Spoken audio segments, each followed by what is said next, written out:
Supposons que l'on ait créé une requête JPQL et que l'on a encapsulé cette requête JPQL dans un objet query de type query. Et puis on s'attend à ce que cet objet de type query, il nous retourne vraiment énormément de résultats, genre quelques milliers. Or, le contexte applicatif, c'est par exemple de les afficher dans une page web.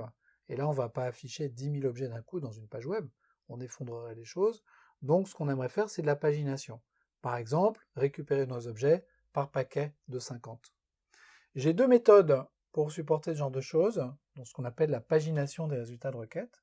Une première méthode qui s'appelle setFirstResult. Et cette méthode, elle prend un index en paramètres, qui est en fait l'index du premier élément dans la liste de tous mes résultats que je veux retourner. Donc si par exemple j'ai 10 000 éléments, que je passe 50 ici, l'appel à query.getResultList va me retourner les éléments de résultat à partir du 50e élément de la liste totale. Et si je veux limiter le nombre d'éléments par page, à ce moment-là, je peux appeler setMaxResult, passer un nombre en paramètre, et ce nombre, ce sera le nombre d'éléments par page.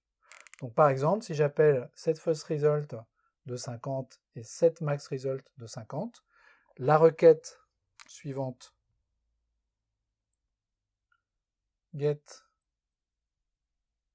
getResultList, avec un grand L, me retournera les 50 éléments à partir du numéro 50.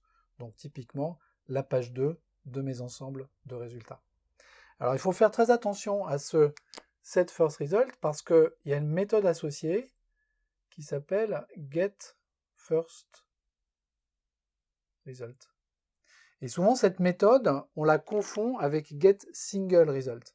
GetFirstResult, ça retourne juste la valeur de l'index que l'on a fixé, ou la valeur de l'index par défaut si on n'a rien fixé du tout. En aucun cas, ça retourne un résultat de requête. GetFirstResult, c'est juste un getter sur la propriété firstResult de l'objet query. Et il en va de même pour getMaxResult.